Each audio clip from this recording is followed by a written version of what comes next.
Hi, I'm N7 and this is my first impressions with the Apple Arcade game called Necrobarista, which is a game developed by Route 59 and it is an adventure slash story single player game with an H rating of 12 plus and a file size of about 2 gigabytes on iDevices and 1.6 gigabytes on iMac.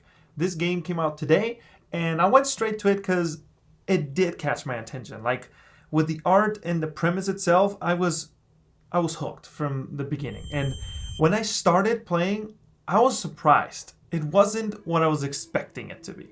Like honestly, I don't even know what I was expecting, to be honest, but other than a typical mobile game that would have colorful and fast gameplay, but this was the complete opposite of fast gameplay. This is a really, really slow yet interesting video game.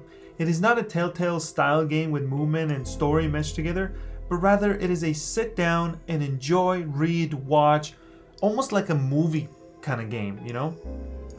There is no voice acting in this, and I think that is for the best, since the game is available in so many languages, and the sound and art of this game, especially the camera angles too, make up for an experience that honestly makes me forget that there is no voice acting at all. The text is also delivered not just in a decent quality as to the actual content of the text, but the way the text appears and sort of moves. Like when a character is yelling, the text transmits that emotion through movement, like becoming bigger, and in order to keep track of who's talking, the text keeps a balance of appearing on the right or left with a little character emoji defining a bit of what character's talking, depending on which one is on the prior scene talking. For example, sometimes a character will be on the right or left, and then each character, once the camera pans out to a panoramic view of something, it'll have the text stay on the position that that character initially started having its text appear at.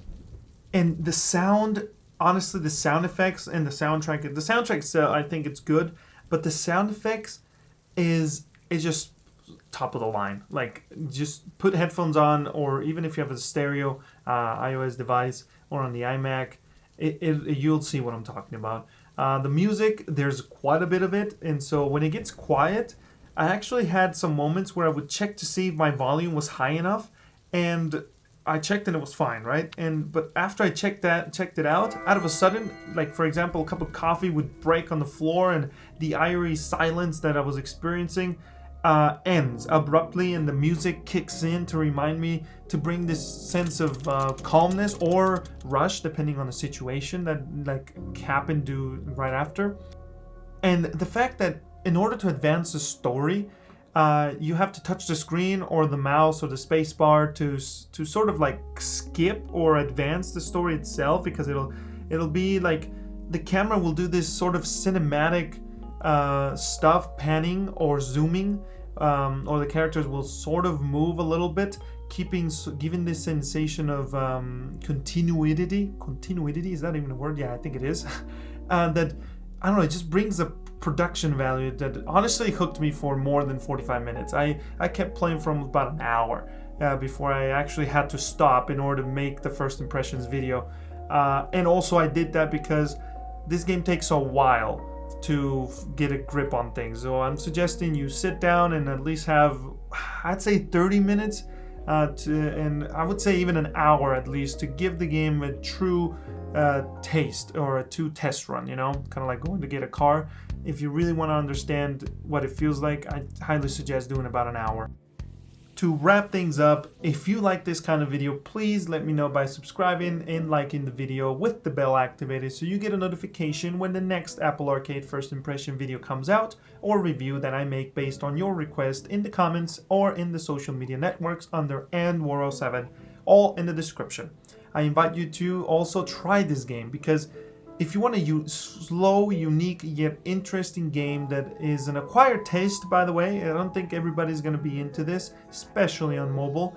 I would say try to give it the time, because like I said earlier, it does take quite a bit of time to get a feeling for it and understand what the heck's going on. But I was so intrigued that I kept going. I kept playing per se, more like watched. But I was okay with it. I'd like to share that it played great on my iPad Pro 2018 and iPhone 11 Pro, and on the iMac it seems stable, and I was able to run it at full resolution of 5K high settings with minor tearing here and there. Which, by the way, on that topic, I will have an article up on Streaming Live Academy, link in the description, about why Apple Arcade games sometimes struggle to run well on iMacs. And also the future of gaming on macOS once the Apple Silicon comes out. I'll also have an article on that sometime soon in the next week or two. But anyway, until next time, I hope to see you on my stream on Twitch or just in the interwebs. Take it easy, peeps, and stay frosty, my friends.